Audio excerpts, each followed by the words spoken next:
Assalomu alaykum va rahmatullohi va barakatuh. Qadarlik Pidaylar ekranidagi hurmatli ko'rmanlari, hammanglarniki mushu vaqti va buningdagi vaqti xayrli bo'lsin.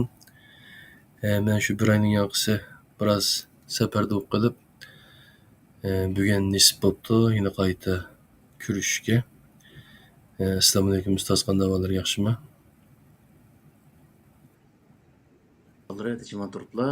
Tinchlik, alhamdulillah. Ustoz, bugungi 82-son dersimiz inshaalloh. Bu darsda asosliqi shu islomiy davlat qandoq bo'ladi degan mazmunni cho'rdab dars qildik ekanmiz inshaalloh siz bilan. Buningda qisqacha yozmada qarindashimiz nihoyat obdan yozibdi.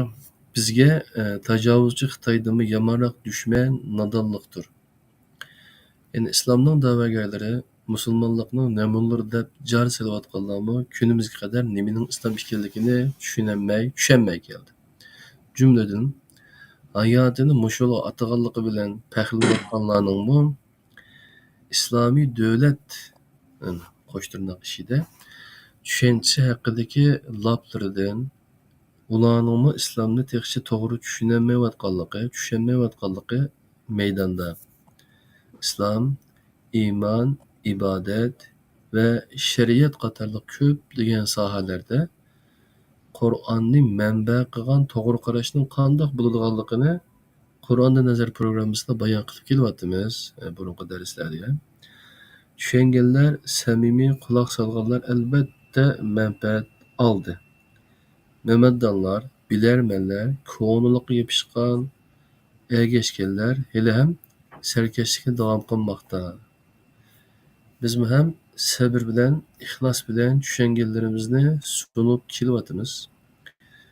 Yani bu sonda demak islomiy davlat qandoq bo'ladi degan temada shuni bir yo'ritib bersalar, Qur'ondan nazar silish orqali.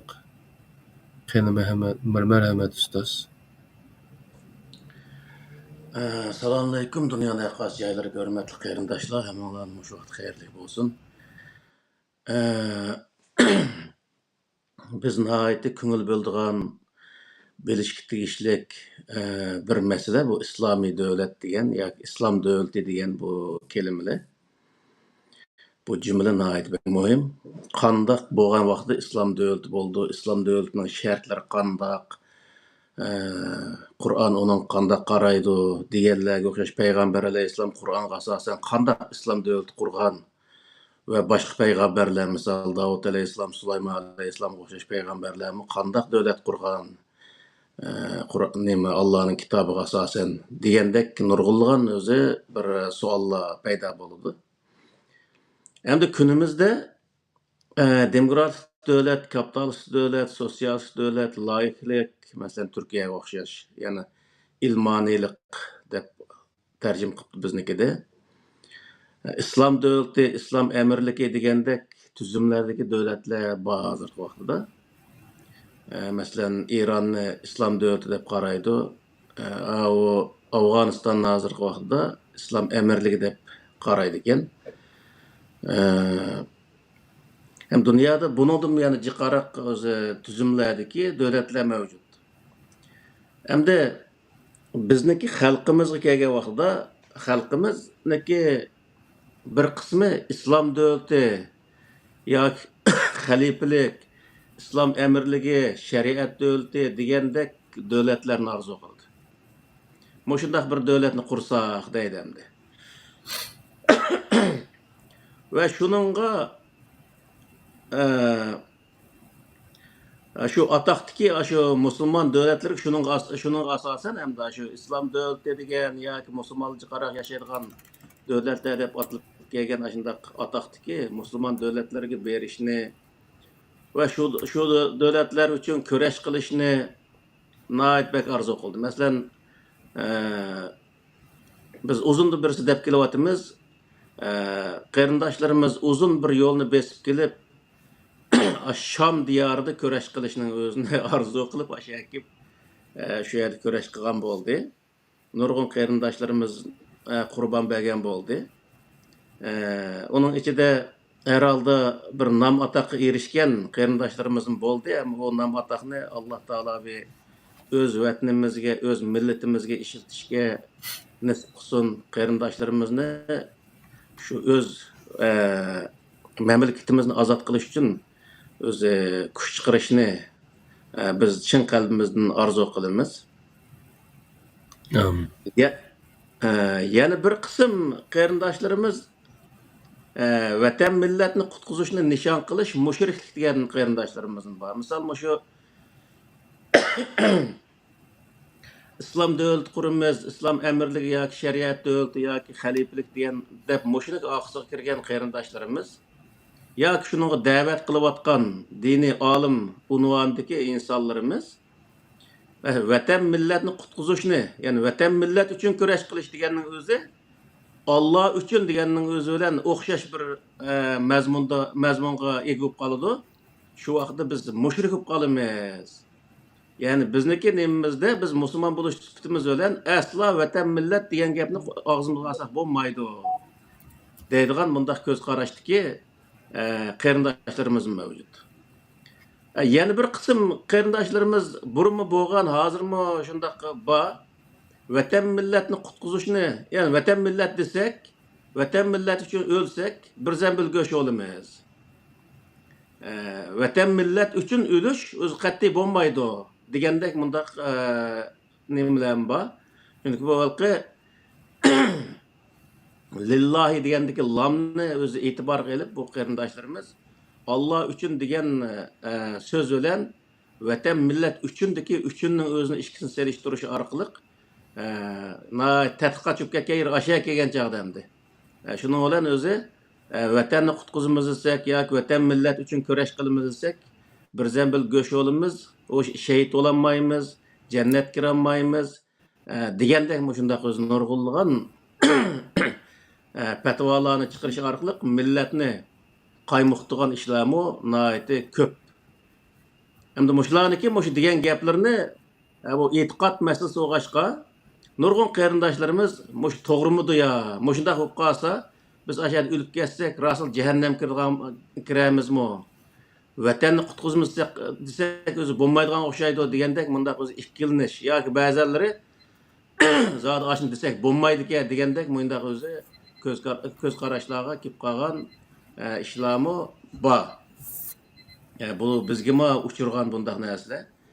Yana biz bu shu nima ilahi kelimatulloh yoki olmaydi xalifalik uchun kurash qilamiz deyotganlarniki programmalarning nizomnomalarini ko'rib chiqqan bo'ldik. Ko'rib chiqsakmi, ashunadimi ashuna o'xshash gaplar bor. Misol vatan millat deganni faqat tilga olmagan ishlar bor.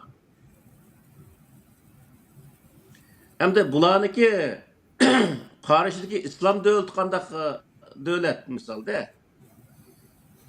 Bular hamda islom davlat qurishga shundaq nima qiladi-ki, orzu qiladi-ki shuning uchun kurash qiladi-ki. Bu qandaq davlat olsa ularning nazaridagi islom davlati bo'ldi degan vaqtda bularniki nazaridagi islom davlati faqat la ilaha illalloh Muhammad Rasululloh deb o'zi iymon etgan va namoz o'qiydigan, ro'za tutgan insonlar to'plashgan bir davlat bo'lishi. Ashuni o'zini orzu qiladi va uningdan boshqa odamlar bo'lsa, uni iymon etqizish, iymon etmasa, uni o'zini o'ldirish yoki olmaydi, iymondan yenivasi o'ldirish o'xshash bundaq o'zi masalalar mavjud. Bu islom davlati deganniki o'zida shundaq narsalarni ko'z tutadi bular. Endi shu narsa Qur'onda bormi? Shu o'zi islom davlati deganning o'zi faqatla iymon etgan, mu'minlar yashaydigan, namoz o'qiydigan, ro'za tutgan odamlar yashaydigan boshqa hech qanday bir dindagi, mazhabdagi yoki bundaq insonlar yashashga bo'lmaydigan, agar yashayim desa faqat shu iymon etishga to'g'ri keladigan, iymon etmay turib yashash mumkin bo'lmaydigan, agar o'z iymon etmasa o'ldiriladigan yoki iymondan yenivas o'ldiriladigan shundaq ishlar bormi? Qur'on buningga Qur'ondagi o'zi islom davlati qandoq bo'ldi, qandoq qaraydi buningga degan vaqtida Kur'an bu özü bununla tamamen zıt alette qaraydı. Yani Kur'an'da Estaizu billah Kafirun suresinde Kul ya eyyuhel kafirun la a'budu ma ta'budun ve la entum abidun ma a'bud ve la ana abidun ma abettum ve la entum abidun ma a'bud lekum dinukum veliyedin diyen muş ayetinin özde. Yani ahir hulasını desek yeterlik boludu. Her adamның dini itiqadı özüge. Yani qandaq itiqatı buluşdan qat'i nazar qaysı narsaga itiqat qildi? Allohga itiqat qilamdi, ishinamdi. Yoki bo'lmaydi, butqa ishinamdi, yoki boshqa narsaga ishinamdi, u ishonchisi itiqodi o'ziga. Degan o'zi islom, Qur'on o'zi Qur'ondik islom bu. Yani Qur'ondik islom nima deydi desa, hech bir zaman itiqodning o'zini birinchi o'rin qo'ymaydi. Yoki bo'lmaydi, itiqod asla o'zi itiqad sebebinden bir adam bir adamga bir jamoat qarshi o'zi kurash qilishga, uni dushman tutishga bo'lmaydigan, yani hamma odamning diniy e'tiqodi faqat o'zi Allohning orasiga ish bo'lganligi uchun uning asla o'zi aning o'xshash sen musulmon yoki iymon etmasang yashayolmaysan, ya iymon etsa ya ko'maydi o'lsa degan bundaq narsani qat'iy o'zi nim qiladi, yani cheklaydi degan gap Qur'on.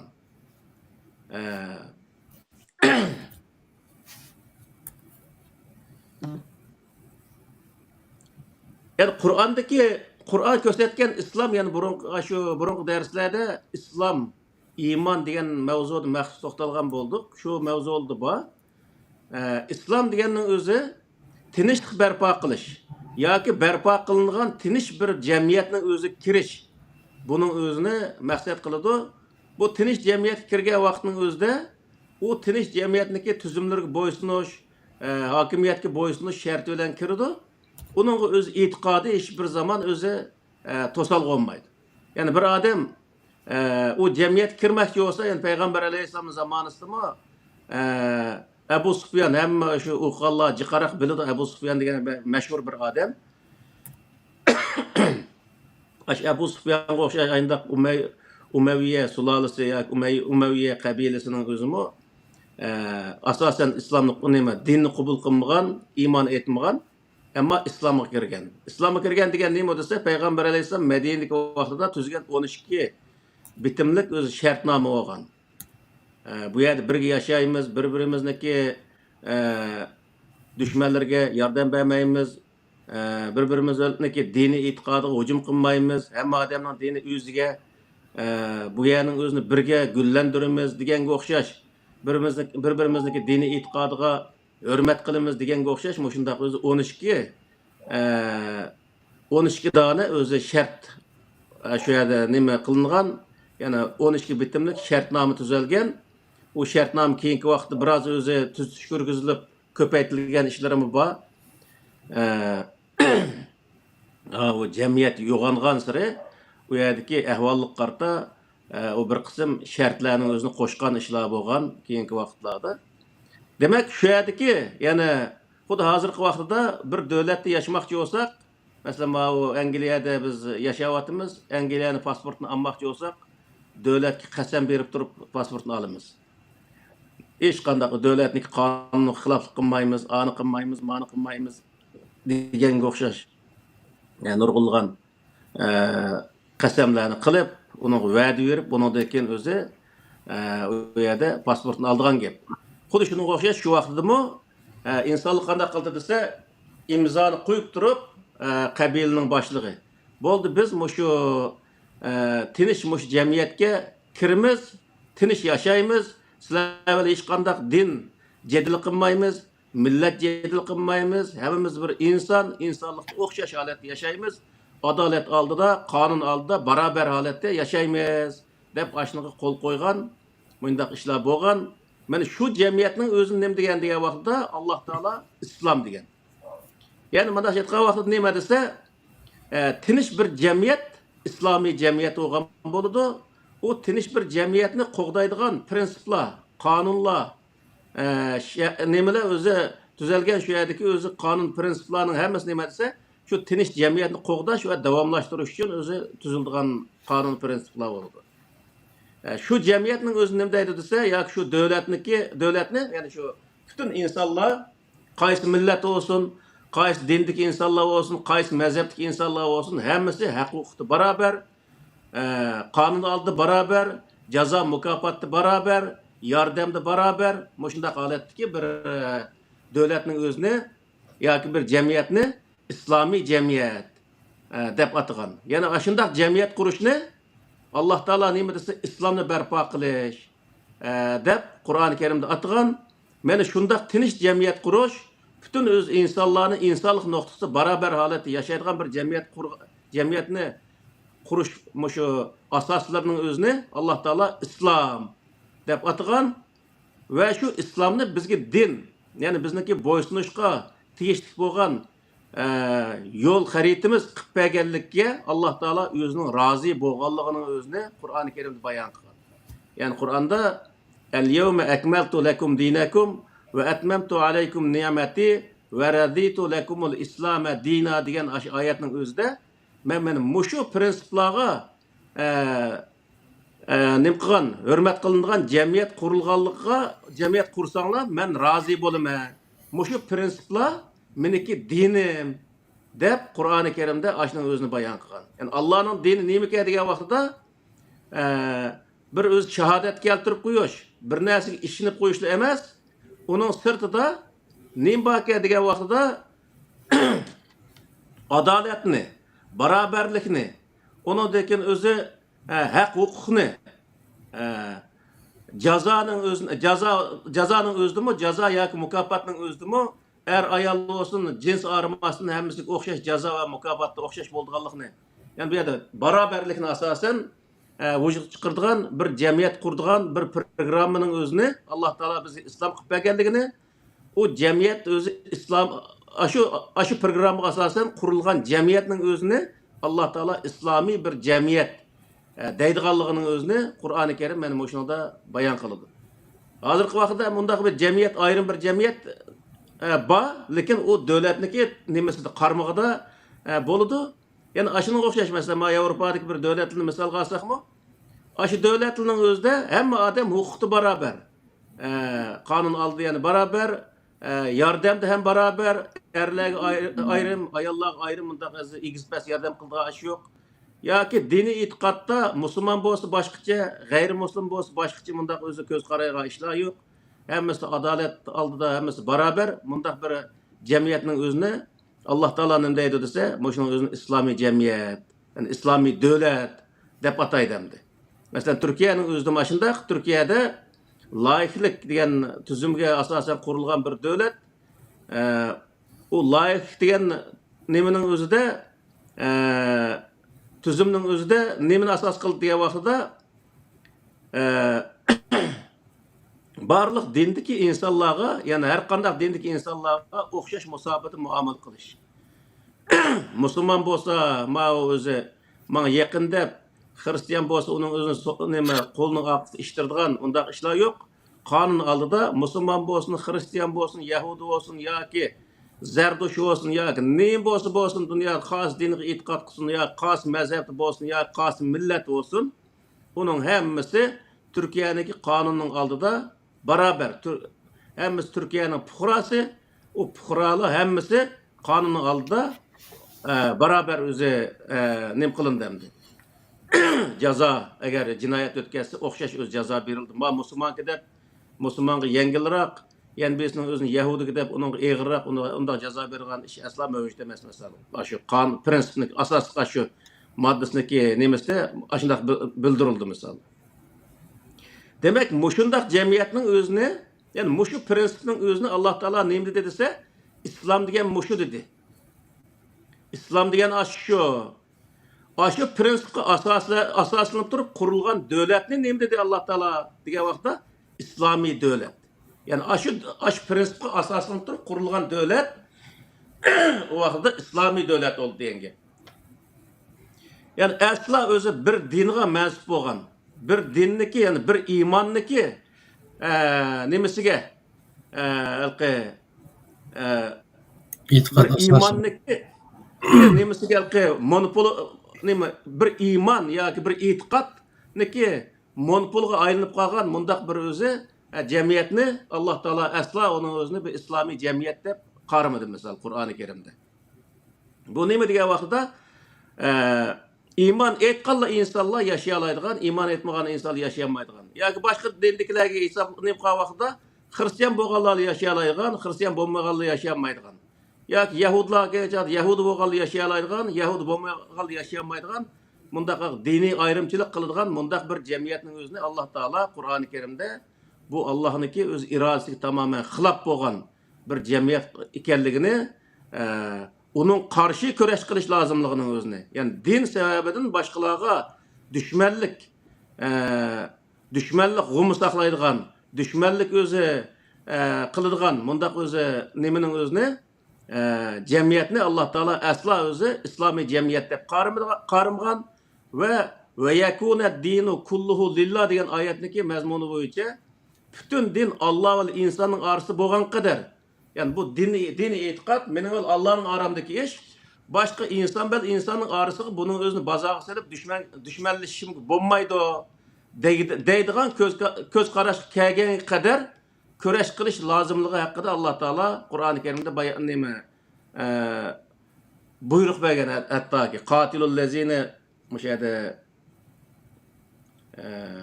qayerda qoldi oyatning o'zi?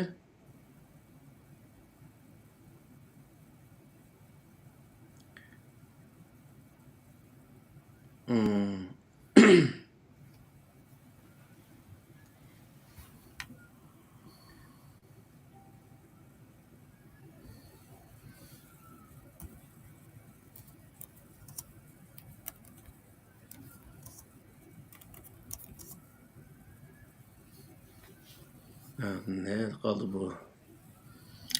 Bakara 193'te şu bir ya. Şu mu ya? وقاتلوهم حتى لا تكون فتنة. Terus. وقاتلوهم حتى لا تكون فتنة ويكون الدين كله لله. Aşının özde Allah Teala ne deydi dese, barlık din Allah üçün boğan kadar köreş kılanlar. Din. Fitne tügep, yani fitne degenin özü karşılık degen gep.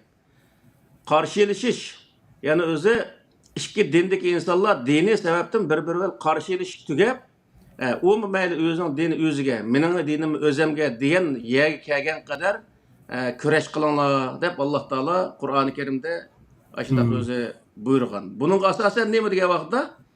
İslami cemiyetinin özde bütün insanlar her kandak dinge itiqad qilsin, ya her kandak bir mezhep olsun, ya qaysi millet oluşunu qat'inazar bir devletning ichidagi bütün şu devletning fuqarolig'i o'tgan qaysi millet, qaysi din, qaysi mezhep oluşunu qat'inazar onun hammasi haq huquqda barabar bo'lganligi, devletning o'zi berdigan yordamlarda va jazo mukofotlarda hammasi o'xshash o'zi hisoblanadiganligi, hech birsiniki din sebebinden yoki millet sebebinden yan birisini kam yoki yuqori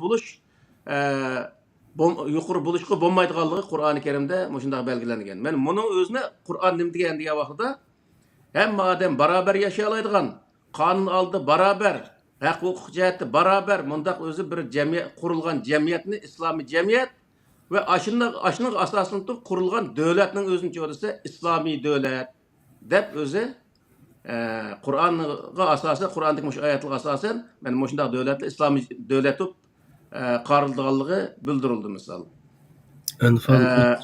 Enfal 39. ayette mi bakin?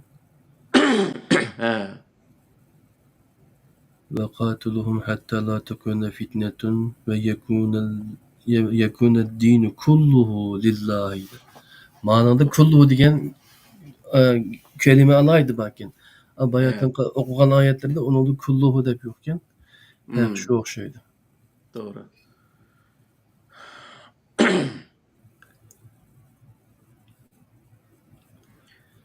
Demek ki Emdelik'i biz burundan tatip ayına düşünüp kelgende emelki İslami münasib İslami degen isim atmak için.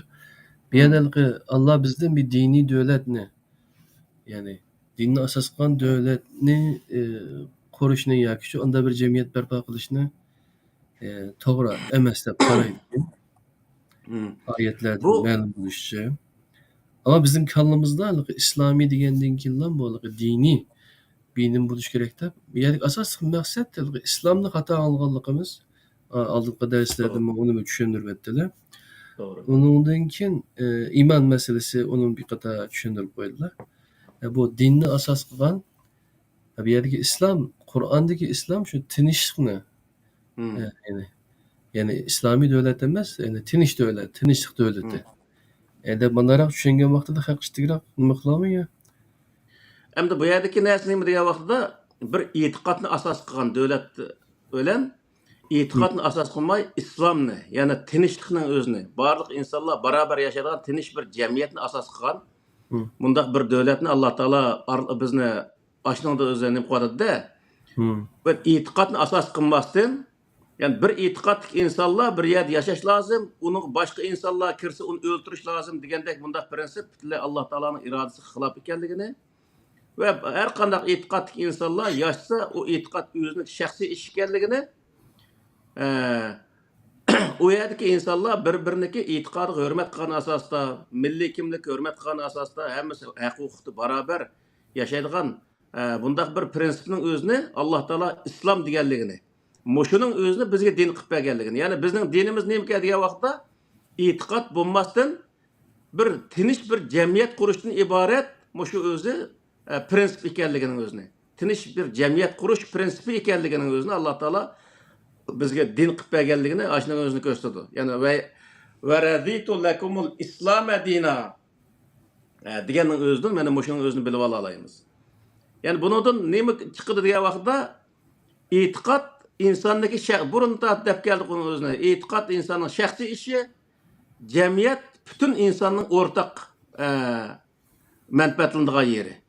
Onun için özü cemiyetniki özü tinçliğini bozuş, İslamga buzgunçylyk kılganlyk boldyganlygyny, İslamnyň özü zaten tinçlik degendikin, tinçlikka buzgunçylyk kılganlyk boldyganlygyny, tinçlikka buzgunçylyk kılgan insanlar karşı köreş kılış Kur'an-ı Kerimde belgilengendigini. Yani bunun nime diye wagtda yana biz itiqad üçün Kur'an-ı Kerim'in hiç kandak bir yerde köreş kılış, itiqadny kogdaş, itiqadnyň özü kürdürüş, yani birisinin özü. Ya itiqadny zorlaş üçün köreş kılış lazımlygy hakkında Kur'an-ı Kerim'de hiç kandak bir yerde bir buyruknyň ýoklugy. Fakat tinçlikniň özüni, adaletni, baraberlikni kogdaş üçün köreş kılışniki lazımlygynyň özüni Kur'an-ı Kerim özü bizge bayan kıldy diýen gep. Yani şu tinçlikni kogdaşnyň özü nime dese İslamny kogdaş diýen manany bildirir. İslam tinçlik diýen gepni bildirgen bogaşka. Rahmat. Hem de ikincisi halifelik. Mesela bizniki nurgun kıyırdaşlarımız var. Halifelik'e aşık olan halife kurumuz dese minlaç kilometr yol menip gelip nurgulluğun kurbanlıqını berip kıgan öz kıyırdaşlarımız var. Hem bu halifelik degenin öz nime degen vaqtda bizniki asasen o şu halifelikni bazağı sevatkan dini kıyırdaşlarımız mı, dinde okuyan kıyırdaşlarımız ve şunun ägişiwatkanlar mı? Barlyk musulmanlar bir bayraqnyň astyga toplanıp yaşaydigan bir özü, bir halifege boýsunup yaşaydigan mundaq bir döwletniň özüni düşünüdi. Ama Kur'an-ı Kerim'de bütün musulmanlar bir ýerge toplanıp, ýa bir bayraqnyň astyga toplanıp yaşaş lazım. Bir adamnyň özüni halife kılıp, şunuki emrige kirip, aşındaq yaşaş lazım diyen qarta hiç qanday bir ayet yok. Kur'an'da bunun qarta nime diýdi diýen wagtda Sure Nisa'niki 58-nji aýatda innallaha ya'murukum an tu'addul amanat ila ahliha ve iza hakemtum beynen nas an tahkumu bil adli innallaha ni'ma ya'izukum bihi innallaha kana semi'an basira. Yani bu hem musulmanlar bir yer toplanış emas, her bir döwlet hazırkı wagtda bütün musulman 50 neçe musulmanlar yaşaýan döwlet deýmiz hemde atakta. Şulanyň özü bir yer kilip bir bayrak asty ýaşaşy hazırkı wagtda mümkin emas misalda. Bu ýerde bizniki bu Kur'andan özü bunun qarta aldygan näsimiz nime diýen wagtda her bir döwletdiki Her bir devletniki hakimiyet sistemisinde adaletinin özüne oturup çıkırışı ve insanların arasında adalet olan hüküm kılış benim hoş belgelenген.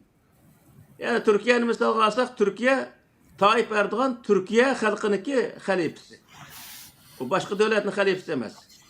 Mesela bu Muhammed bin Salman Saudi Arabistan'daki halifesi. Yani halife diye hazırki vaktdaki prezident degende bir gapte. Allah Teala'nınki bu yerde bu prezidentlarga buyuruyotgan işi nima degan vaqtda, buyruğu nima degan vaqtda xalqning arasida adolatli hukm qilish. Bu yerda ve iza hakamtum beynen nasi en tahkumu bil adli degan ibora borda. Beynen nas. Yani insanların arasida hukm qilgan vaqtda adolatli hukm qilish. Asla Müslümanların arası, yakumayt müminlerin arasında hüküm kılgan çağda sen adaletli hüküm kıl degan bundaq ibara yok. O insan meyli iman etken mümin insan olsun, ya ki müşrik olsun, ya ki Yahud Nesara olsun, kandak insan buluşunu katı nazar bir işte hüküm çıkağa vaxtda onunla adalet öyle, onunla özü layık geldiğin özü hükümünü çıkarış Allah Teala buyurgan bir hüküm degan gap, bir buyruk degan gap. Yani o devlette mesela Türkiye'nin misal alsak, Türkiye'de Müslümanlığı var, Yahudluğu var, Hristiyanlığı var, Zerdüştlüğü var. Yani o Müslüman için nurgulgan nimeler var. Mezhepler var misal. Müslümanlığı devatımız hazır hem de şu Müslüman hata de aslında. Müminler deyimiz de aslında. Müminler. Allah'ın peygamberliği işleyen muşu insanlar ve başka dindik insanlar. Yani muşuların arasında Türkiye hükümeti hüküm qanday qilish kerak degan vaqtda o Allah işengen bir müminken maning o'zi Yahudike ma Yahudi sal ig'roq jazoni kesse ma müminning o'ziga sal yengilroq jazoni kesse deyishga bo'lmaydi degan gap. Sud mahkamalari hamma odamniki qilgan ish qanchalik bo'lsa shuningki o'zi shuning loyiq jazo kesish bu o'zi adolatni bildirdi. Şundaq özü adil hüküm kılışının özünü Allah Teala buyuruydu. Yani asla özü o halifelikni o Kur'an'da diyen nima o hazırki atalmış özü halifeliknin özü deyilgen okşaş hem bütün dünyadaki insanlar, bütün dünyadaki müminlerin özünü bir bayrağın astığı yığıp o yerde özü bir halife, bir adam halife olup ona hüküm çıkarış diyen bir neyse Kur'an-ı Kerim'de asla yok. Yani her bir devlette devletin prezidenti ya hakimiyeti o devletniki özü nemesi oludu, halifesi olgan boludu. O halifenin özü insanlara adaletli hüküm kılsa Allah Teala'nın adaletini şu devletin içinde namayan kılgan boldu. Diyen gap. Şunun için bu yerdeki bizniki xalqimiz tushunib kelgan xalifelik bilan Qur'oni Kerim o'tirib qo'ygan xalifelikning o'rtasida nurg'unlagan o'zi nima bor? O'xshashmaslik yoki zidlik bor. Masalan, Davud alayhissalomda Alloh taolo seni biz xalifa qildik degan oyat bor. O xalifa qildik degan nima desa, shu Davud alayhissalom qurgan, shu o'tir sharifda qurilgan Yahudlar qurgan davlatniki prezidenti degan gap hamdi. Prezident qildik degan gap hamdi. Onun için sen insanlara adaletli hüküm kılışın gerek değil.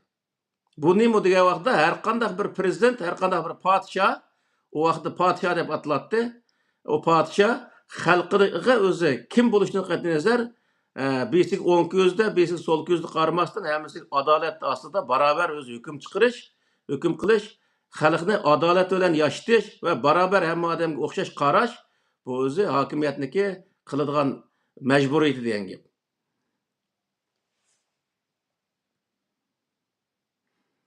Hem de bizdeki halkımız nimqiyotgan İslam emirligi degan bir gap bor. İslam emirligi hozir vaqt dunyoda faqatla shu Afg'onistonda hozir Afg'oniston hukumati shu İslam emirligi deb atildi ekan.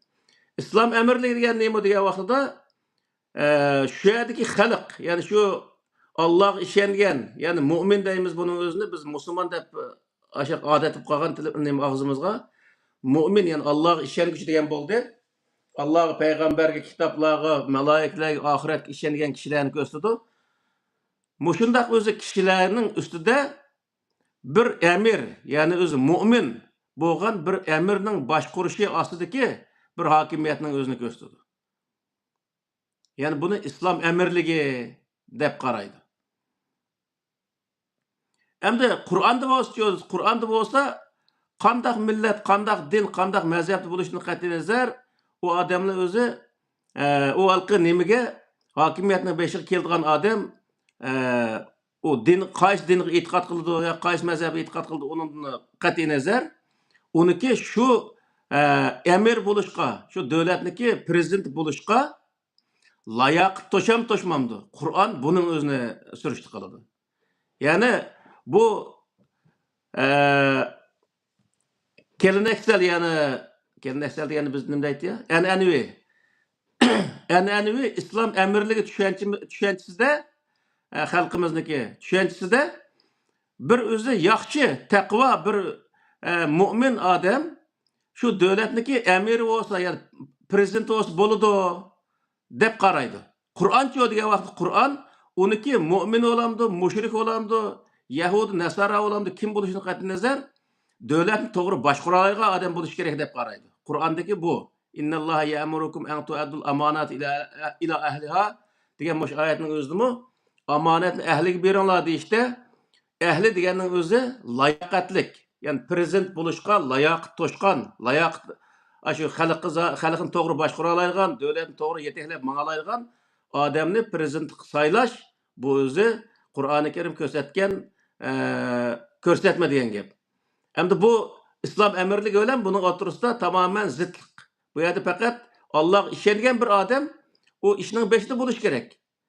Bu Qur'onda diyoruz, ishonsin, ishonmasin u o'zining ishi, ammo davlatni, xalqni to'g'ri yetaklab manglaydigan bundaq odam o'zi davlatning beshiga kelish kerak. Qur'on buni deydi.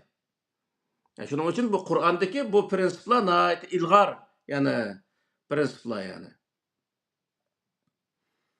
Endi shariat davlat qursak bo'ldi deydigan nurg'un kishilar va bizning shu 2-3 yil yoki undan baldiroq bo'ldimki, o'sha Angliyadan bir ayol Turkiyaga ketib, Turkiyadagi qarindoshlardan siz davlat qursangiz qanday davlat qursizlar desa, ba'zilar shariat davlat quramiz, ba'zilar islom amirligi qursak bo'ldi, ba'zilar islom davlat qursak bo'ldi, ba'zilar xalifa qursak bo'ldi, xalifalik qursak bo'ldi degandek aynda gaplarni qilibdi shu vaqtda. Bunun için şeriat devleti degan o'zi so'zlarmi bor. Şeriat devleti qurishning o'zini arzu qiladigan nurg'un qarindoshlarimiz bor. Bu şeriat devleti bu qarindoshlarimizni nazirdagi şeriat devleti qanday davlat degan vaqtda u 1400 yil burun yoki 1300 yil yoki bo'lmaydi 1200 yilmi deyli, o'sha Umayya, Abbosiya sulolalar zamonasida yezilib o'tirib qo'yilgan fiqh degan bir kitob bor. Şervaqai Hidaye deyilgan. Muşu kitapның özünü devletinin kanunu qilib yaşashning özünü maqsad qilgan odamlar shariat davlat qursak bo'ldi degan odamlar mana muşu maqsad qildi.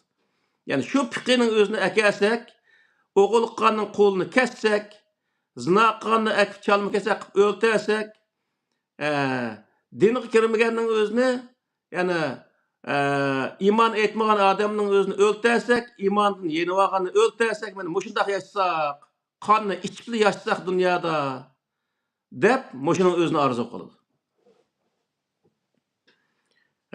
Asla o'zi boshqa din, boshqa mazhab tiki insonlarni yashatmaslik. Bundaq o'zi bu hozirgi an'anaviy islom mana mushundaq bir islom.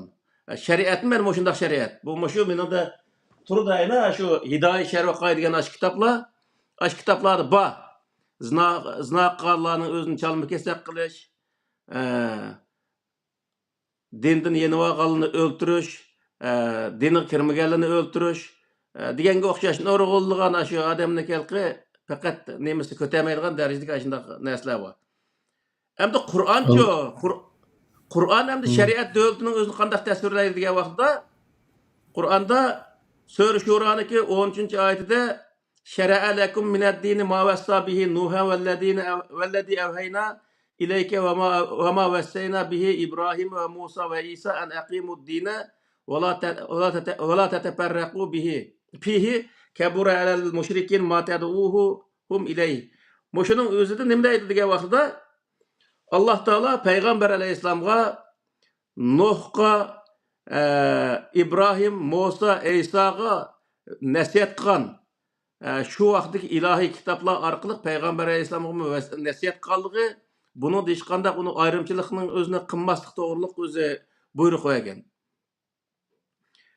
Yana shara'a lakum minad dini ma vasa deganning o'zi shu Nuh alayhissalom, İbrahim alayhissalom, Musa alayhissalom, İsa alayhissalomning o'z zamonasida shu zamondagi jamiyatga qarta muvofiq holatda shu yerda hukm chiqarib, shu xalqning o'zini shundoq to'g'ri yetaklab mangan bo'lsa, bu huquqning o'zini ular bergan shu huquqning o'zini Alloh taolo kimga bergan degan vaqtda shara'a lakum deganning o'zi, ya'ni shu payg'ambar alayhissalom qo'shilib va butun o'zi shu Qur'oni Karimga, ya'ni Allohning diniga ishongan insonlarning hammasiga bergan degan gap. Ya'ni har bir yerdagi to'plum o'ziniki amaliy ahvoliga loyiq holatda shariat deganning o'zi qonun. Ya'ni qonun tuzab, shu qonun bo'yicha davlatni boshqarish huquqini Alloh taolo berganligini va faqatla shu qonunni ijro qilgan vaqtida bütün insonlarga o'xshash, ya'ni davlat territoriyasidagi shu davlatning fuqarosi bo'lgan barliq insonlarga barobar o'zi ijro qilish, adolat ostida ijro qilishniki lozimligini o'zini buyurganligini bildirdi yani. Yani bundan nimani bilib olaymiz degan vaqtida u 1200-1300 yil burungi qulluq jamiyatda o'zi tuzalgan bir o'zi qonunning o'zini hozirgidek bir modern bir zamonning o'zida hozirgi zamonda o'zi yani uni qonun qilamiz deyishniki xato bo'lganligini. Yani bundan biz nimani qayerdan chiqaramiz buni degan vaqtda Nuhga, İbrahim, Musa, İsa'ga o'zi shu huquqni bergan bo'lsa, berdi debdi Alloh taolo, bergan edi debdi-da. Ular shu zamonida shu jamiyatga loyiq holatda shunday bir qonunni chiqarib, hukmni chiqarib shu jamiyatni boshqargan bo'lsa, payg'ambar alayhissalomga sen hozirgi shu jamiyatga loyiq hukm chiqarib, sen jamiyatni boshqarishing kerak degan o'zi huquqni berganligini bildirdi. Shuning uchun payg'ambar alayhissalom qanday qildi degan vaqtda men zakotniki haqidami misol, agar payg'ambar alayhissalom shunday qilgan bo'lsa endi shu yerdagi shu Madinadagi Madina davlati deyli, shu davlatniki ehtiyojni boylardan 2,5% o'zi zakotni yig'sa, u ehtiyoj hal bo'lganligi uchun shu vaqtda hal bo'lgan bo'lg'achqa 2,5% yiqqanligini o'zini bildirdi. Buning o'zi nima degan bo'ldi desa, agar davlatga ehtiyoj undan cho'ng bo'lsa, u persentni ko'paytirib 3%, 4%, 10%, masalan Yevropada 50%gacha oladi misolda. Shundaq o'zi u bojning o'zini yig'ishga bo'ladi degan gap. Ya'ni davlatniki ehtiyoji qanchalik bo'lsa, shuning o'zini hisoblab chiqib, xalq chechib, oddagi o'z xalqning shu bojni olib, davlatning o'zini rivojlantiradigan gap. Demak, shu o'zi shundaq har davlatdagi qonunshunoslar o'ziniki davlatniki amaliy ahvoliga qarta, ichki tashqi ahvoliga qarta va ichidagi iqtisodiy ahvol va her sohadagi ma'rif, her sohadagi ahvollarga qarta muvofiq o'zi qonun tuzash huquqining o'zini Alloh taolo insonga berganligini. Faqat u qonun tuzgan vaqtida qanday tuzaydi degan vaqtida Alloh taoloning Qur'oni Karimdagi prinsiplarga uyg'un holatda tuzash buning o'zini bildirdi. Yani adil bir qonun tuzab, o qonunning o'zini insonlar orasida adolat bilan o'zi ijro qilish Alloh taoloning adolatini insonlar o'rtasida o'z namoyon qilganligini bildirdi degan gap. Alloh taolo o'zining adolatini shu hokimiyat orqali insonlarning orasida namoyon qildirishning o'zini Qur'onda ashno bilan belgilaydi degan gap. Shuning uchun bu yerda shariat davlati degan nima degan bo'ldi desa, u 1300-1200 yil burun yozilib qolgan o fiqh bilan emas, biz hozirgi zamonimizda, hozirgi amaliy ahvolimizga loyiq holatda Qur'oni Karimdagi shu prinsipga asoslanib turib, u o'zi qonun tuzsak, Qur'oni Karimga uyg'un ish qilgan bo'lganligimizni va u qonunni insonlar o'rtasida adolat bilan ijro qilsaqchi degan vaqtda Qur'oni Karim Alloh taoloning adolatini insonlar orasida namoyon qilganligimiz bo'lganligining o'zini Qur'on mana buning bilan bizga bildiryapti degan gap.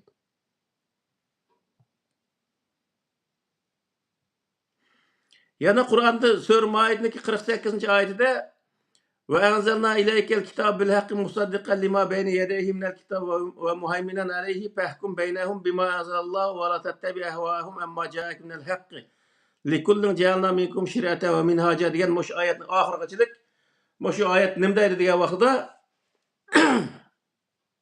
biz burungi kitoblarni tasdiqlaydigan bir kitobni sana tushirdik. Ya'ni ilohiy kitoblar hammasi zaten bir-birini tasdiqlaydi. Sen o insanların arasında hüküm qilgan chaqda Alloh taolo tushirgan shu narsa bilan hukm qilgin va boshqalarniki orzusiga ergashma. Ya'ni orzusiga deganning o'zi u mening tuqqunimga, ma mening dushmanimga deb o'tirib, dushmaningga og'ir jazo beradigan, tuqquningga o'zi yengil jazo beradigan yoki do'stlaringga yengil jazo beradigan yoki mo'minlarga yengil jazo berib, mushriklarga og'ir jazo beradigan mundaq o'zi ishlar bo'lmasin. Sen hammasiga haq bo'lgan. Haq bo'lgan jazo deganning o'zi qanchalik jinoyat o'tkazgan bo'lsa, shu jinoyatiga loyiq keladigan jazoning o'zini berish bu haq bo'lgan jazo bo'lgan bo'ladi. Men shunda haq bo'lgan jazoni berishingning o'zini Alloh taolo sana buyurdi deydi. Va likullin ja'alna minkum shir'atan va minhaja deganning o'zimi har biri uchun, har bir shaxsiyatni tortib, har bir jamiyat, har bir davlatchilik uningga qonun chiqarish huquqining o'zini Alloh taolo berganligini mana shu oyatning o'zida ochiq bizga bayon qiladi. Shuning uchun bu yerda nima degan vaqtda biz asla 1200-1300 yil burungi qonunga shu vaqt chiqarib qo'ygan qulluq jamiyatga loyiq holat chiqarilgan bir qonunga ergashish emas, hozirgi zamonga loyiq holatda bir qonun tuzib chiqib, bu qonunning o'zi Qur'oni Karimdagi prinsiplariga uyg'un holatda bir qonun tuzib chiqsak va qonunning o'zini adolat bilan o'zi ijro qilsak, Alloh taolo rozi bo'lganligini, ya'ni Alloh taoloning adolatini biz namoyon qilganlik bo'lganligini o'zini Qur'oni Karim mana shu oyatning o'zida ochiq bayon qiladi.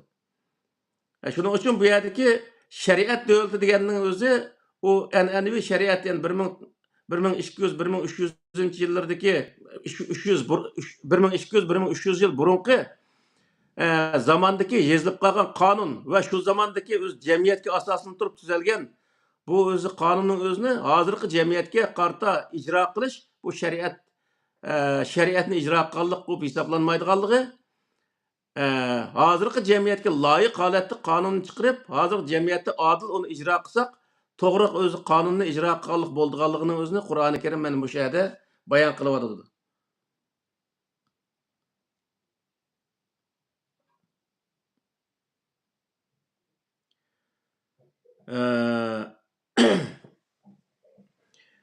Yani Qur'oni Karimdagi shu mavzuning o'zida islomiy davlatni islomiy davlat qanday bo'ldi degan o'zi mavzu ham bu hozirgi nima?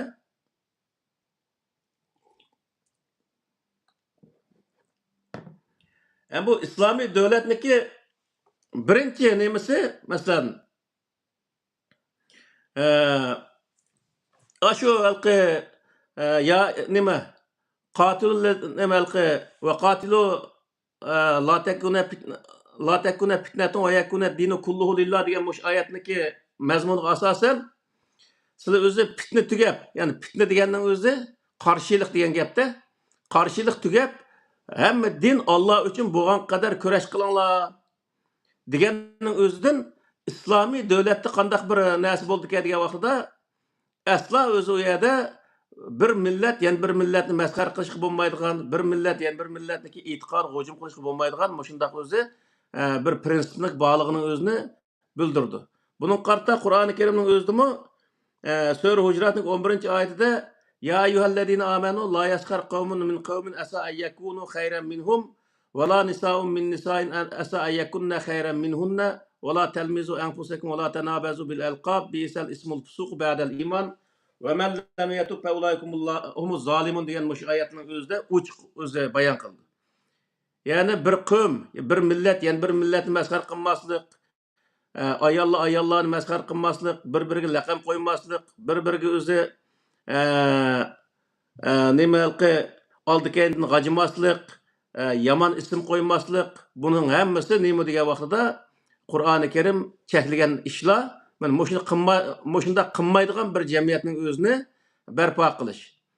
Yani bir millet, yani bir milletni mesxer qilmaydigan, inoq yashaydigan yoki bir qavm, bir jamoat, yani bir jamoatni, yani bir mazhabga jamoat, yani bir mazhabga jamoatni mesxer qilmaydigan, uning undaq qalaymaqani laqam qo'ymaydigan, mushundaq holatda inoqlikning o'zini barpo qilish uchun mush holatda yashaydigan bir jamiyatni qurishni Alloh taolo nima deydi desa, islomiy jamiyat deb ataydi yani. Yani Sure En'am'daki 108. ayetinde "Ola tesubbullezine yed'un min dunillahi feyesubbullaha adven bi gayri ilmin" degan ayetning o'zida boshqa dindagilarniki diniy e'tiqodini va cho'qinayotgan narsalarni dashnam qilmaslik, haqoratlamaslik haqida o'zi Alloh taolo mushu o'zi oyatda bizga shuni ta'lim berdi. Ya'ni u nemaga cho'qinsin, kalaga cho'qinamdi, eshakka cho'qinamdi yoki tabiatning boshqa narsalarga cho'qinamdi, Allohga cho'qinamdi. Nemaga cho'qinsa, uniki cho'qingan narsalar bilan yana bir odamniki hech qanday chatiq bo'lmasligi. Bu Qur'on mana shuning o'zini bayon qildi degan gap. Bu biz atalmış islomiy jamiyat, islomiy amirligi deganda degan vaqtida aslo bundaq narsaga yo'l qo'yilmaydi. Ya'ni boshqalarni tillash kerak, boshqalarni haqoratlash kerak, boshqalarning o'zini o'ltiramiz deb tahdid solish kerak, iymonga da'vat qilish kerak, iymonga kirmas o'ltirish kerak, yenivas o'ltirish kerak o'xshash shundaq nurg'unlagan narsalar mavjud. Uning uchun bu yerda Qur'oni Karim o'tirib qo'ygan islomiy jamiyat bilan hozirgi an'anaviy islomiy jamiyatning o'tirisida yoki islomiy davlatning o'tirisida nihoyatda cho'ng farq bor degan gap. Ya'ni bizniki qarindoshlarimiz misol shu Suriyada urushni qilib, lekin o Jo'lanning o'zi har qanday dindagilar o'zining diniy e'tiqodiga nim qila oladigan, e'tiqod qila oladigan, o'zining diniga e'tiqod qila oladigan va o'zining mazhabiga e'tiqod qila oladigan, o'zining ibodatini qila oladigan shunday bir davlat qurma. Hamma odam Suriya fuqarosi bo'lgan hamma odam Suriyaning qonunda barobar, uniki diniy e'tiqod sabablik u bir-biriga dushman bo'lishga bo'lmaydigan darajada bunday davlat qurma deb o'tirga u gapni chiqardi. Chiqargandan keyin bizning qarindoshlarimizniki bir qismi bunun xaf bo'lib, bu islom davlati qurdi deb o'ylasak, bu islom davlati qurmay, bu yerda o'zi butun dindagilarga o'zi amonlik beradigan bir davlatni qurdi, ya'ni o'zi Yahud Nasoraning davlatini qurdi deb u yerda xaf bo'lib so'zlagan o'zi videoni chiqarib qo'yibdi. Demak, bu yerdagi narsa nima desa, ash qarindoshlarimiz u qadar qon to'kib, u qadar jafoni tortib, u yerda kurash qildi. Shunchalar kurash qilgan odam bu islom davlati degan qandoq bo'ldi, buni tushunmay yashaydi ish qilgan gap endi. Islom davlati degan faqat o'zi Allohga ishonmagan, payg'ambarga ishonmagan kishilarni o'ltirishdan iborat ekanligining o'zi kallasiga qachilib olgan, undan boshqa hech qanday bir narsa yo'q. Mana bu o'zi xato tushuncha degan gap.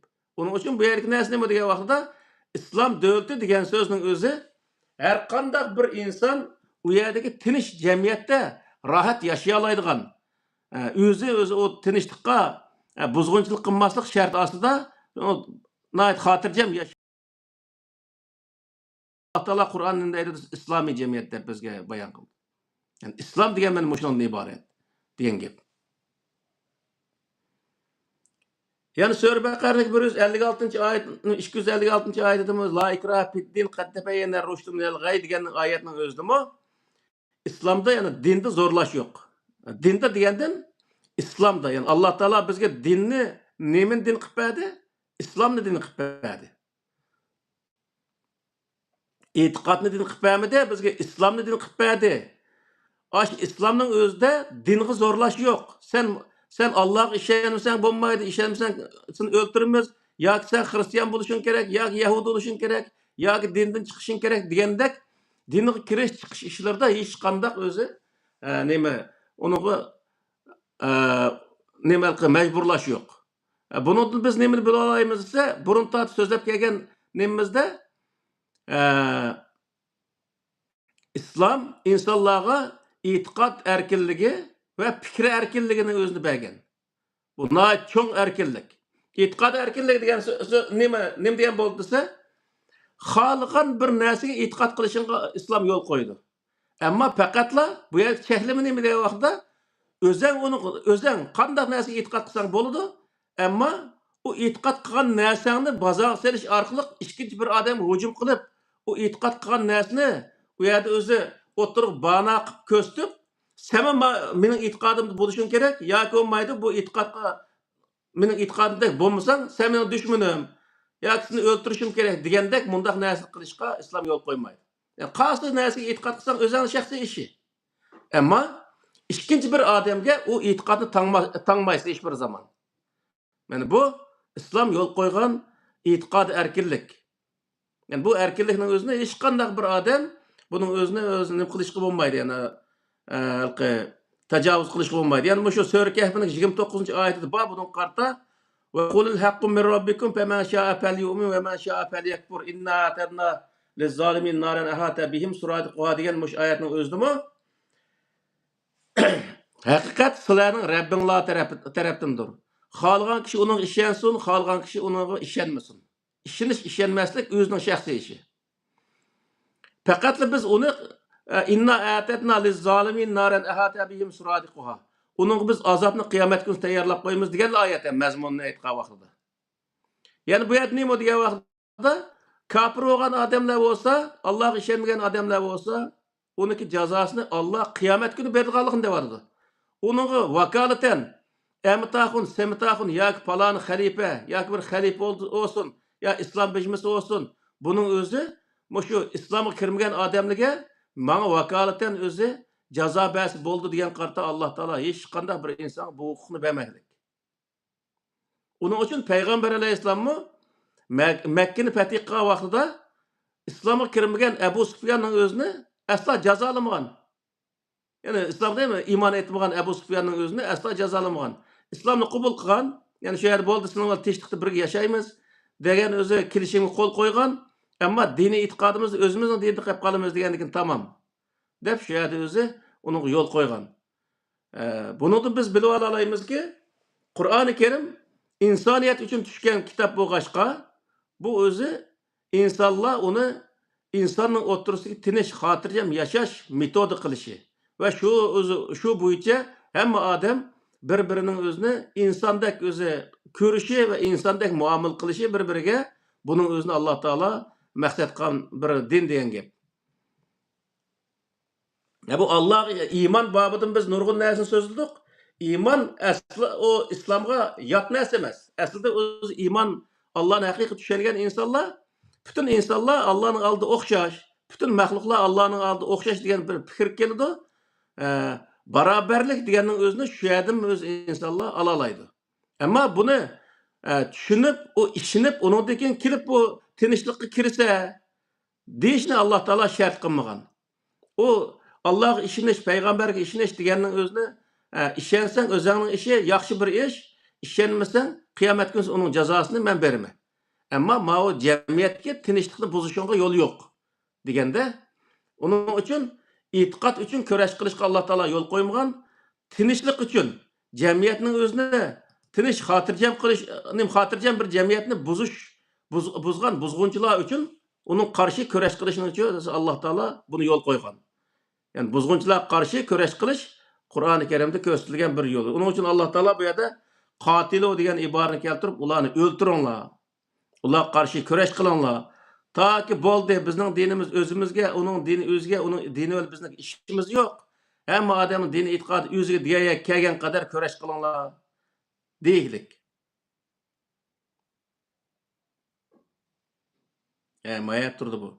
Yani Enfal'ın 39-oyatida va qatiluhum hatta la takuna fitnatun va yakuna ad-dinu kulluhu lillah fa in tahu fa innallaha bima ya'maluna basir degan mush oyatning o'zida hozir tarjima qilganimiz. Shuning uchun haq-huquq masalasi kelgan vaqtda islom butun insonlarga haq-huquqni shunday keng kushadi bergan, ammo uniki doirasining o'zini doirasiga bir cheklim qo'ygan. U nima degan vaqtda mening bir haq-huquqlarim bor, so'zlash haq-huquqim bor, e'tiqod qilish haqqim bor. Ammo men uni qilgandan keyin ikkinchi bir odamga tengish, u o'zi tajovuzchilik bo'lganligini, ikkinchi bir odam tajovuzchilik bo'lganligini, ikkinchi bir odamning haqqiga, huquqiga tajovuzchilik qilganligini bo'lganligini Alloh taolo meni buni cheklagan. Shuning uchun bu yerda Men Allah'a işinişim, İslam dinine yani Allah'a iman keltirişim, peygamberge iman keltirişim bu özünün şahsi işi. İkinci bir adam faqatla Allah'a işense, peygamberge işense, Allah'ın kitabına işense qandaq bolduğanlığı hakkında bu haqiqatni o'tirg'a qo'yishim o mening ishim. Ama onu zorlash mening ishim emas. Yani meniki buyumdan aşkan bir iş oldu. Şunun için sen haqni sözlüşün o haqqın var. Ama başka adamga haqni sözlep bulup men haqni sözledim. Endi sen bu haqqı kirişin gerek. Kirmesen seni men ötürme ya sen mening düşmanım bolsa deş bu Kur'an-ı Kerim tamamen çekilgen bir narsa degan gap. Şunun için o'zi gap qilishga bo'ladi. So'zlash huquqi hamma narsa Alloh taolo huquqni bergan. Ammo gap qildim deb o'zimizniki doirasilik gapni qilib bo'lib boshqalarning g'aybatini qildigan gaplarga o'tkazsak, u vaqtda Alloh taoloniki cheklimasiga uchirgan bo'lamiz, cheklagan ishini qilgan bo'lamiz, u vaqt jazolanishga loyiq bo'lib qolamiz. Uning uchun bu yerda gap qilishning har narsani chekib deymiz-ku. Xuddi shunga o'xshash har narsaniki bir yerga bo'lgancha to'xtaydigan yeri bor. Aş to'xtaydigan yerni o'tkazsak, u vaqtda boshqa insonlarniki haq huquqlarga tajovuz qilgan bo'lamiz. U vaqtda Qur'oni Karim o'zi cheklagan ishlarni qilgan bo'lgandan keyin jazolanishga loyiq bo'lgan gap. Shuning uchun Alloh taolo bu yerda butun insonlarga o'ziga loyiq haq huquqning o'zini beriklik, ammo mening haq huquqim bor deb o'zining haq huquq doirasidagi narsani halqib chiqib, ikkinchi bir odamga tajovuz qilgan vaqtda uning o'zini Alloh taolo nima deydi? Tajovuzchi deb o'zi uni andaq belgilaylik va uning jazo bekitdi Qur'oni Karimda.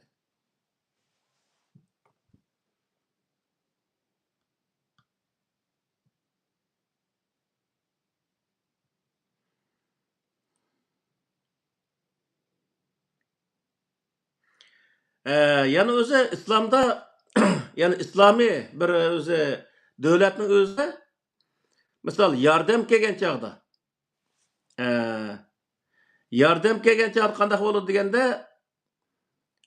Qur'onda sura 60-oyatida innamas sadaqatu lil fuqaro'i vel masakin vel amilina alayha vel muallafati qulubuhum ve fir riqabi vel gharimina ve fi sabilillahi ve ibnis sabil farizatan minallah vallahu alimun hakim degan mush oyatning o'zida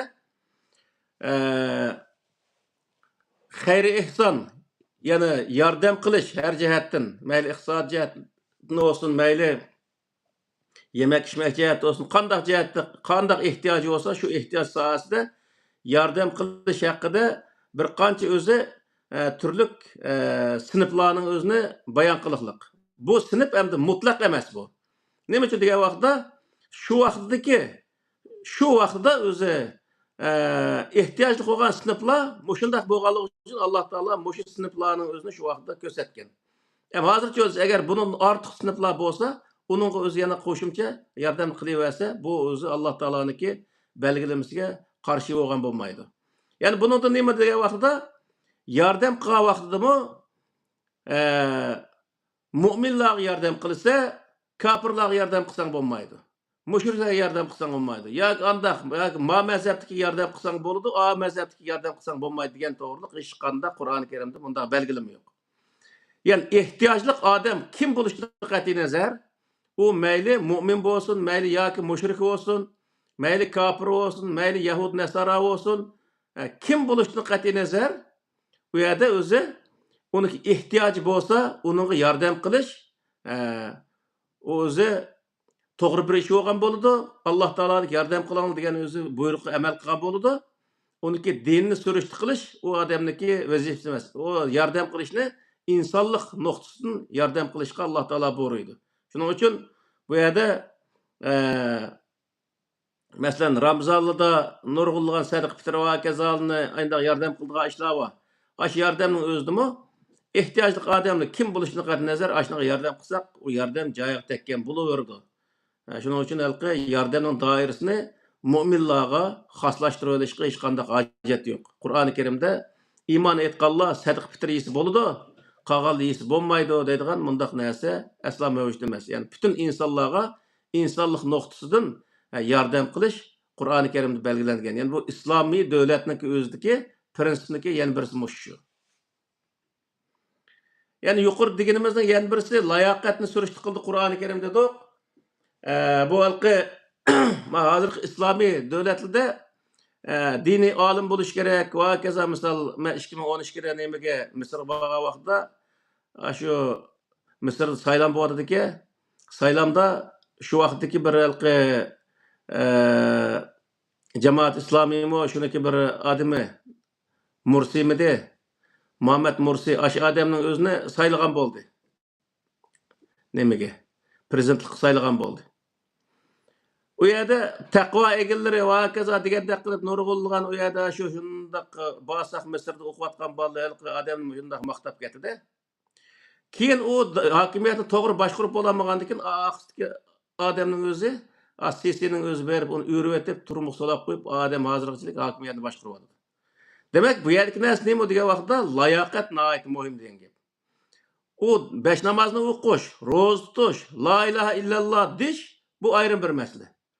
Ammo u siyosatni, xalqaro siyosatni to'g'ri bilish, to'g'ri ep mangalish, xalqni to'g'ri yetaklab mangalaydigan ishlarning o'zi bu ayrim bir masala. Bir odamniki diniy olim bo'lishi, uning prezident bo'lishga salohiyat to'shib deganlikdan darak bermaydi. Ya'ni o prezident bo'lish ayrim bir masala, diniy olim bo'lish o ayrim bir masala. Shuning uchun bu yerda Alloh taolo nima deydi degan vaqtda "En tuaddul amanat ila ahliha" deganning o'zi amonatni ahliga berish. Amonat ahliga berish yuqorida biz degandek hokimiyatni to'g'ri boshqarib mangalaydigan, xalqni to'g'ri yetaklab mangalaydigan odamga uni tutqizish. U qaysi mazhab, qaysi din yoki qaysi millat bo'lishini qat'iy nazar degan gap. Ya'ni vatanimizni mustaqil qilsak, vatanimizda prezident bo'lishga yerlik millatning qaysi eng o'zi vatanga foyda keltirdi, vatan millatga foyda keltirdi, shuning o'zini prezident qilish, u prezidentlik saylash shu yerdagi xalqniki o'zi qo'ldagi ish degan gap.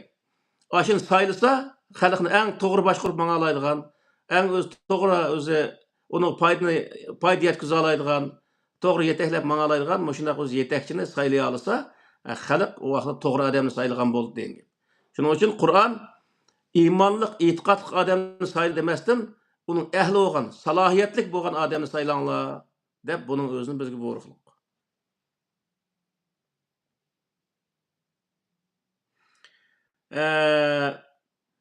Yani Sure Tövbe'deki 33. ayette "Huvellezî ersele Resûlehu bil huda ve dinil hakkı liyuzhirehu ala dini kullihi velev kerihel müşrikun" degan ayetning o'zida mi?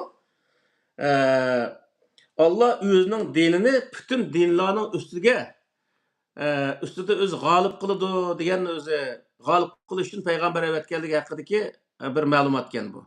Mushuni o'zini bayon qildi. Bu nima degan bo'ldi desa, boshqa dindagi yoki boshqa o'zi hokimiyatdagi insonlar shu vaqtda shu hokimiyat tutib turgan insonlar bir din yoki bir mazhabga e'tiqod qiladigan bo'lg'achqa Qur'oni Karimdagi o'zi bizga tushgan, ya'ni Alloh taolo bizga tushgan din islom bo'lg'achqa bu islom cho'lisi har qanday dinni, ya'ni dindan halqagan deb bir nima dedik natijada islom dindan halqagan bir din.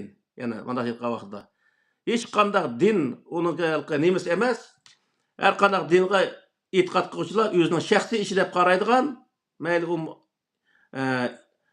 nimaga Alloh payg'ambarga ishonadigan inson bo'lsin yoki Yahudi bo'lsin yoki Nasara bo'lsin, nim bo'lsin, uning diniy e'tiqodi o'ziga deydigan va insoniyat jamiyatida bir tinchlik barpo qilish uchun kelgan bir o'zi bir programma, bir o'zi sistem bo'lganligi uchun bu sistemining o'zini Alloh taolo deydiki, bütün dinlarning ustida qilishni Alloh taolo xohlagan bir din deydi Alloh. O'ziniki o'sha Qur'onning o'zida yani. Demak, agar insonlar mushu dinning o'zini, ya'ni islomdan iborat bu dinni tutsa, bütün dindagi insonlarni islomning ichida yashata oladi.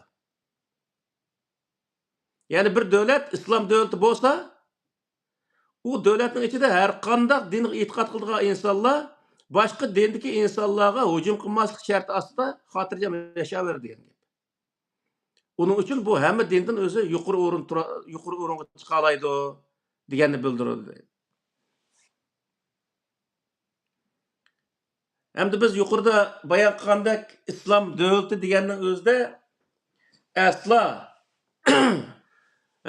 qo'lni kesish, iman etmanın beşini kesişik okşaş bundaq bir näsinin yok ekenligi Qur'an-ı Kerim bayan qılan İslam dövleti. Bu özü beşini kesiş ve keza özü bu işlerin hemmesi nemi kedise en'enevi İslam'daki iş ekenligi. Bu asla Qur'an-ı Kerim'i toğru kelmeydiganligi, Qur'an-ı Kerim saylan bilen iş ep berildiganligi, hiç bir zaman bir adam dini alim bolup qalsa onun özünü ekip taxtaga chiqarib qo'ydigan bundaq ishning bo'lmaydiganligi, salahiyat surishti qilindiganligi, salahiyatning o'zini Qur'an prezidentlik qila emas, har qandaq ishga salahiyat surishti qilishning o'zini buyuruydi. O nima degan vaqtda bir shirkat qurgan odam, misol, o shirkatning o'zida tijorat shirkati bo'lsa, tijorat qilishni biladigan odamni ishga ilishni Qur'on buyuradi degan gap. Ma'mening ag'inamti, ma'mening urug' tuqqunimti yoki ma'u boshqa bir dindagi insonga deb u bildigan odamni qarib qo'yib, bilmaydigan odamni akib qo'yib, u yerga uningdagi o shirkatni vayron qilyapmasdan, u yer bildigan, shuning ahli bo'lgan odamni akilishni, uning ahlimi emasmi, uni surishti qilishni Qur'oni Karim buyuradi degan bo'ldi.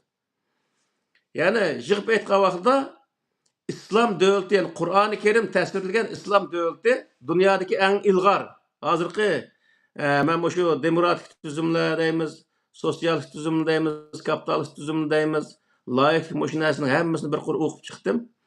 Ammo Qur'oni Kerim o'tirib qo'ygan bu islom tuzumidan iborat bu tuzum ilg'or bir tuzum ekanligi va butun insonlarga agar uni to'g'ri ijro qilmay olsa, nəhayət özü yaxşı bəxt saadətini əkil alaydıqanlığını yəni bilib ağılıb oldu. Onda aytqan vaxtda şu yuqurqi dərslərdən. Biz bunu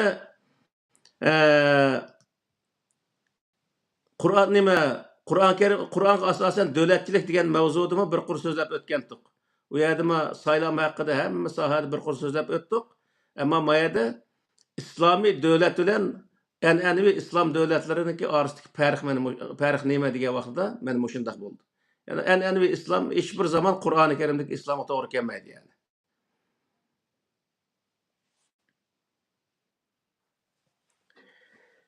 Xo'sh. Allah razı olsun. Demek şu düşünce bek mühimken hem de hareketini düşünce belgileydi emasmi bu pozisiya. Şoňa kalymyzga şu ufkumlar, şu Allah'ın köýsüp bergen Qur'oni Kerimdeki şu dairede bolmagan wagtda ondan keyin bu özümizin nefsiga karşı qarata kişidikim. Yani o dini devlet degen näse aslında bu nimeki haqiqiy Qur'ondagi müminlerning qurdigan yoki mesela Qur'ondagi müminlerle emas da insonlarga teklif qilgan devlet şekli bir dini devlet emasligini düşündük hem de. Bu Avrupa neçe yüzyıl, neçe min yılının yankısı olumu şu ahiri özünün qandaq halatida kelgenligi Avrupa uyg'unish hareketleri deymiz, şu hazırki vaqtlarga kelişimem şu. Ularninki şu özünün hata mangan yolunu düşünüp dinni devletinin ayırgandan keyin tamamen yani ruhanilarninki mollalar bizim aşılarning mollaları da şularning nimasidan qutulgandan keyin şularninki çangilidan zanjirdan qutulup chiqqandan keyin ondagina asosliqi haqlarniki har qanday fikir qilishga erkin fikir qila oladigan bir nima shakllanganda bu hozirgi kunga kelishimi oson bo'lmadi. Yaqin tarixga qarasak mana shu meyle Avrupa'da neçe milyon insan öldürüldük, birbirini öldürüldük, 2. Dünya Savaşı, 1. Dünya Savaşı dep şu. Hazır mı yine şu bular dedi, lakin mesela Rusya bilen Ukrayna degендek şu o işler. Eğer bir işinin işçiga şu itiqat aralashgan vaqtda itiqatni asos qilib qarshi tarafga muomala qilgan vaqtda bu jangi jadal tugamaydiganligi asosiy şu to'g'riliq chiqroq to'xtaldilar. Allah razı olsun.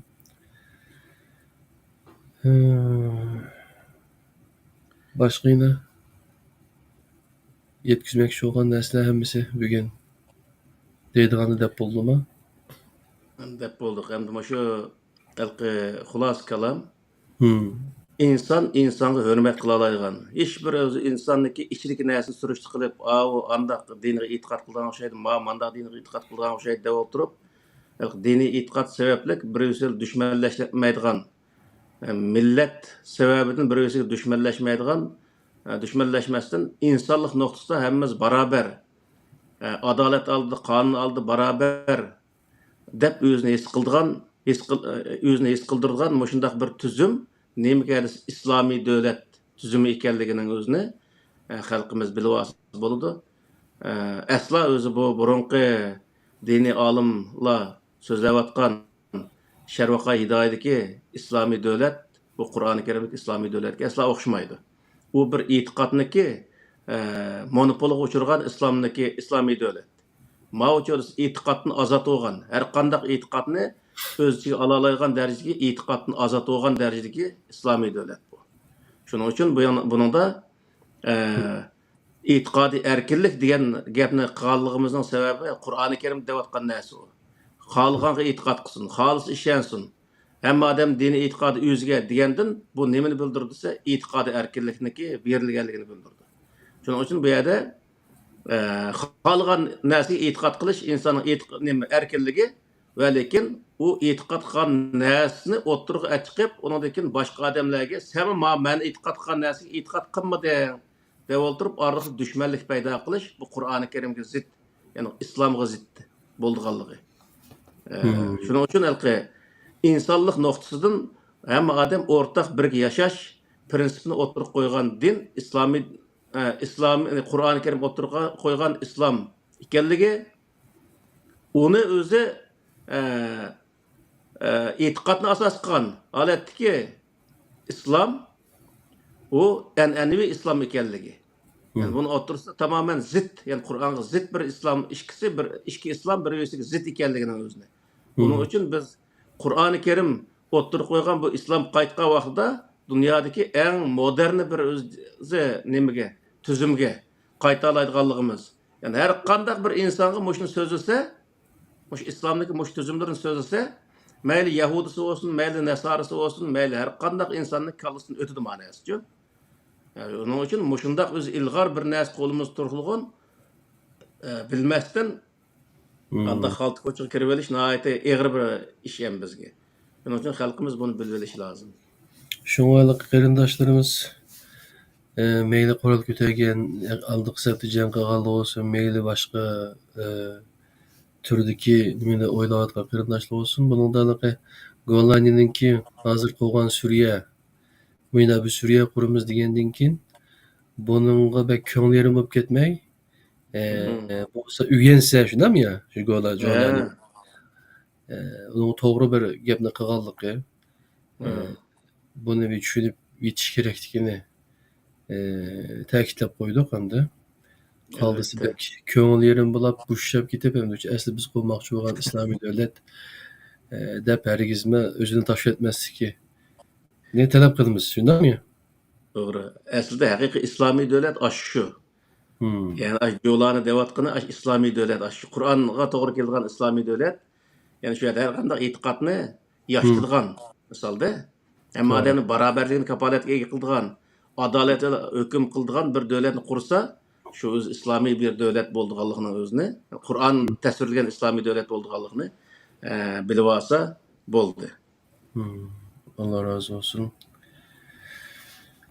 Qarindaş Ahmet Fidai dostumuz biraz micaz yokken top. Benim. Qanda.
Doğru.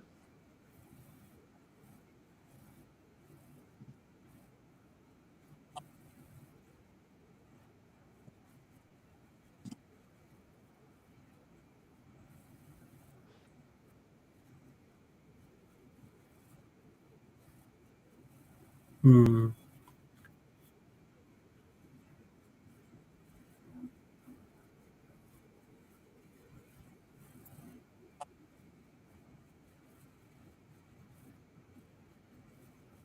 Hmm. Allah razı olsun. Yılımı hem de cık kırındaşlar bakin programımızı tinşap kılvatqanlar. Belkim bizden ya putakta tapımen dep ya kommasa nime deydigandy bola, ýene dep mına tinşapatgan täjjüp bilençi. Kılvatgan kırındaşlarımız boluşy mümkin. Hem de Hudaýlyk Zümer Süresininki 39. aýetymiki ama müminler yani emmi gepke kulak salıp tinşaýdy, en güzelige ägişidi diýdi hem-de. En güzel söz, hadis, Kur'an-ı Kerim togrulukmy ayet barmy? Şuňlaş kyryndaşlarynky yani men bulapma ustazdan ügengen näsem bu itikadny asas kılıp bir näsege insanlara muamele kılgan wagtda bu kıyamet kişi bu hapalyk tüýmeýdiganlygyny tehim ýaxşy düşendim. Bulapma bu ilki İslam bilen musulman bilen müminiň haniki din bilen İslamnyň päki togruluk bergen aldynkı saatlarda men ýok wagtlarda derslerimi tinşidim. Naýat ýaxşy bir düşünçede ortaga goýulýardy. Hatda bäzi bu hyl nimelerini men başga türk alymlardan anlap bakmaglygym üçin ustaz naýat ýaxşy meselelerni oturup goýup hem de bizgi başgalarynyň bek noç bilenip alımlar üçin üzümizden alımlaryny, üzümizden edemlerini kulumuzdan aksy ýitirdigan ýa-ki onuň gepini tınşymaýdygan mine bir huyumuz barken şoňlaşky kyryndaşlarynky Uýgurça anlap düşünäleýdigan malygam meňese arapleşip ketken, parsça ketken kyryndaşlar emas, Uýgurça anlap düşünäleýdigan kyryndaşlaryň naýat säbirçanlyk bilen anlap bakýşyny bolsa bek uzun dep garasa hotny 2-ge 4-ge selip anlagy bolýardyçy. Aşynda anlasam bolady. Kaldysam da bu ilki itikad ýa-ki imanyny asas kılıp bir-birimizden jidelleşip ýüzeniň onuga köprak izlensek tehim ýaxşy dep oýlaýmyn.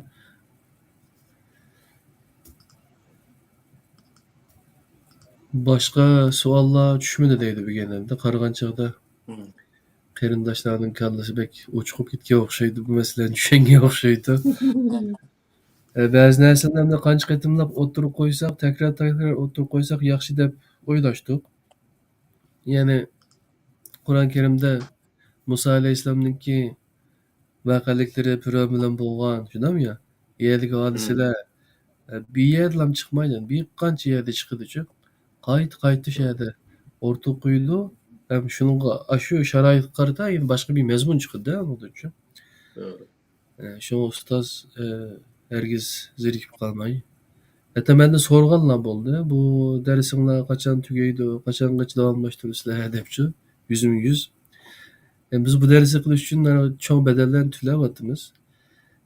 Biz bu dersi dowamlaşdyrymyz. Hergiz inşallah naýdy ýaxşy planlarymyz bar. Bundan keyin dowamlaşdyryp maňymyz Pidaý kyryndaşymyzyň nimesi şu tarapda şu tirişçanlygy. Hem-de Kelen 83-nji dersde muşu monopol kılıngan İslam muş dogruluk dokutulymyz. Ötkende monopol tamam. kılıngan İslam dogruluk dokutulymyz. Şu wagt tehim bek mawy hazırky enänewi İslam we enänewi İslam döwleti digendek bunuki neminiň astyga baganlygy, neme monopol kılganlygy hakynda biraz az bolsun bir faýdasy boldy dep oýladym. Şunuňga Şu Hı. monopol qilgan islom haqida to'xtalamiz kelar qatimda inshaalloh. Yani qaysi kuni senden soğuğantım. Yani biz İslam dinine kirgen vaqtida bizga yozilgan kitap öğretilgen dinmi şu hem düşün. Bizim dinimiz To'g'ri. yani beş iman yani itiqat Hı. asas üstüge kuruldu depçi. Manda Ha, günü biz dinge o üç kişi geçke aşı üşengeçke İslam dinini düşün. Hazır bu sınırlı to'g'ri. üşendürüşlerde anda bo'lmaydiganligi to'g'riliq Hı. so'zlarni qildilar. Bununla şu rivayetlerden mi keltirme Buniyel İslam ala hamsin degan o'zi Ha, iboralar var rivoyatildi. ha. Unudan biraz qilib bu biraz Kilerse, kelkishadi Allah kilerse kelarga. depremler gibi. Hı, Ha, tamam. Meylen de olsa, başka gep söz olmasa az olsun, bo'ldi. saz olsun. Allohga emanet. Allah'a emanet. Esselamu Bo'ldi. Aleyküm ve Rahmetullahi Berekat. Allah razı olsun sizden. Kadirlik qarindoshlar, da olsa bugungi 82. son Qur'oni nazar programmamiz mishada tugagan bo'ldi. Kelar soatlik monopol qilingan islom degan 83 darsimizda quloqinglar shu darsda bo'lsin. Ko'rishguncha omon bo'linglar. Allohning o'ziga omonat. Assalomu alaykum.